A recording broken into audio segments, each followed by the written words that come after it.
أعوذ بالله من الشيطان الرجيم بسم الله الرحمن الرحيم Assalamualaikum warahmatullahi wabarakatuh. Alhamdulillahilladzi arsala rasulahu bil huda wa dinil haqq liyuzhirahu 'ala ad-dini kullihi walau karihal musyrikun.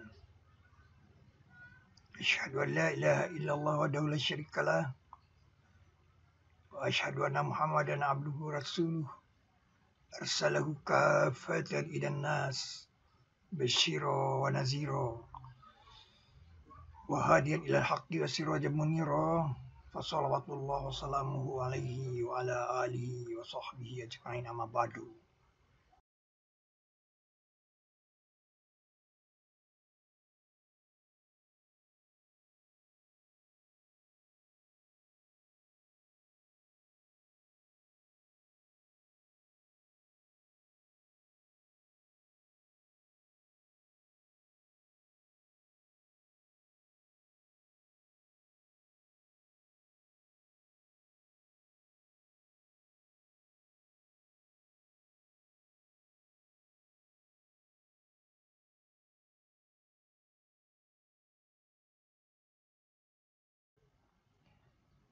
Nah, Luqmanul Hakim itu pernah berkata kepada anaknya, "Hai anakku, sesungguhnya jika ada seumpama biji yang kerdil, apakah di batu karang,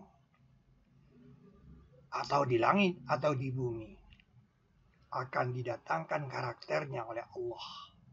Sesungguhnya Allah latifun khabir." Sungguh latifun khabir.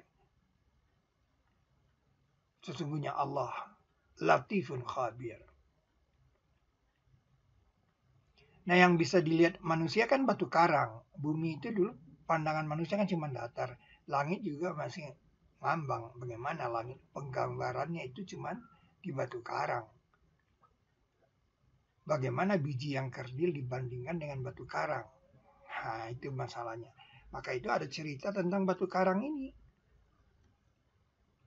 Batu karang itu kan istilah sokhro. Kenapa? Karena Nabi Musa pernah berjalan berlindung di batu karang. Nah, ini dia. Tidakkah engkau lihat ketika kita berlindung kepada batu karang, kata pemuda yang dia bawa, pemandu wisatanya, maka aku lupa kepada ikan kita, dan tidak ada yang melupakan aku melainkan setan. Lalu ia ambil jalannya ke laut dengan ajaib. Nah, jadi di sini ada pengkamusan tentang sokhro. Batu karang itu besar sekali sampai bisa tempat berlindung. Itu dia. Tidakkah engkau lihat ketika kita berlindung kepada batu karang? Jadi penggambaran batu karang itu bukan batu karang sebesar genggam, tapi besar sekali. Dan ini biasanya adanya di pantai. Jadi, hai anakku, sesungguhnya jika ada seumpama biji dari yang kecil, biji dari yang kerdil. Ya, kenapa? Kalau biji mangga kan besar. Makanya ini dibilang biji sawi. Nah, karena kecil. Di dalam batu karang. Nah, pernyataan ini sebenarnya adalah penggambaran tentang atom. Atom itu penggambarannya seperti itu. Jadi atomnya batu karang, biji yang kecil itu inti atom. Nah, ini teori atom nih. Jadi kalau Anda lihat biji yang kecil di dalam batu karang, nah itu adalah inti atom. Jadi penggambaran atom dan inti atom itu seperti itu. Batu karang yang besar itu atom. Nah, dan biji yang kecil di dalamnya itu yang dikatakan inti atom.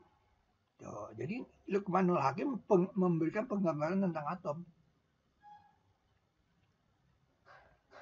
Akan dijelaskan Allah juga katanya.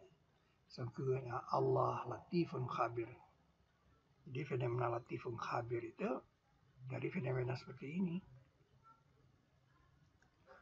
Ini kan ini kromosom. Ini kita udah masuk di inti sel nih.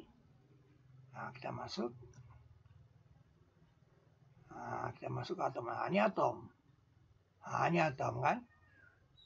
Ya kan? Orbit satunya kan punya 2 elektron, spin up dan spin down.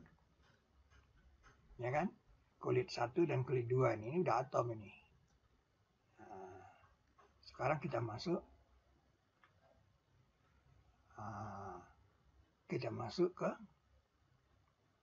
ke inti atom. Masuk ke inti atom itu perjalanannya jauh, saudara. Jadi atom itu besar sekali, sebesar rumah. Nah, inti atom itu sebesar biji bayam. Nah, kita masuk ke inti atom. Lamanya perjalanan kita, itulah dia kita baru ketemu. Itulah inti atom. Jadi inti atom itu sesuatu yang sangat kecil di dalam badan atom yang besar itu. Inti atom. Jadi inti atom biji yang kecil di dalam batu karang. Batu karang itu adalah atom. Dan itu Luqmanul Hakim sudah menceritakannya kepada anaknya.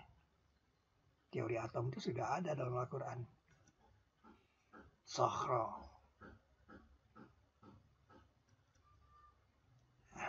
Hai anakku, sesungguhnya jika ada seumpama biji dari yang kerdil, apakah di dalam batu karang? Perumpamaan orang-orang yang dibebani Taurat, kemudian mereka belum memikulnya, seperti perumpamaan keledai yang memikul barang.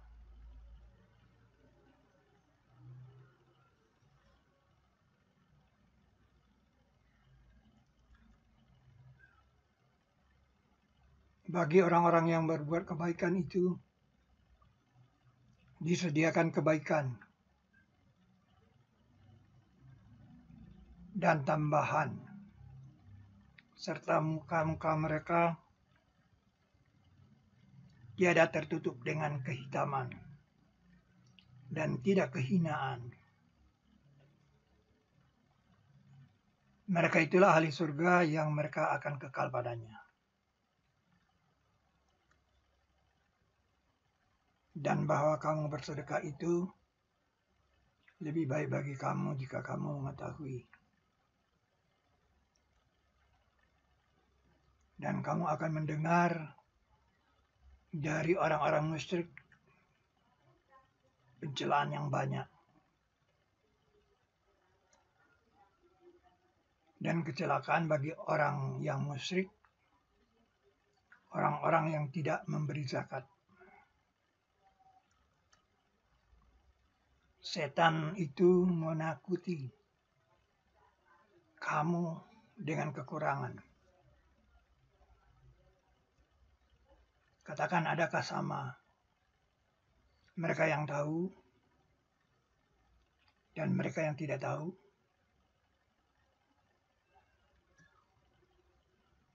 Bahkan dia, Al-Quran itu, mengoreksi yang di hadapannya dan penjelasan tiap sesuatu. Engkau telah matikan kami 2 kali, dan engkau telah hidupkan kami 2 kali.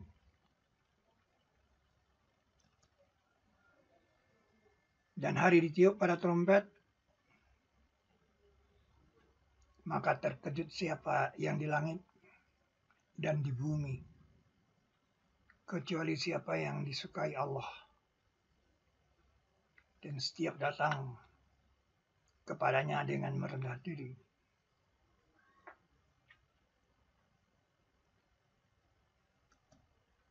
Dan mereka aman dari keterkejutan hari itu. Allah yang menurunkan kitab dengan karakter lengkap dan mizan. Dan tidak engkau tahu, barangkali saat keruntuhan itu sudah dekat.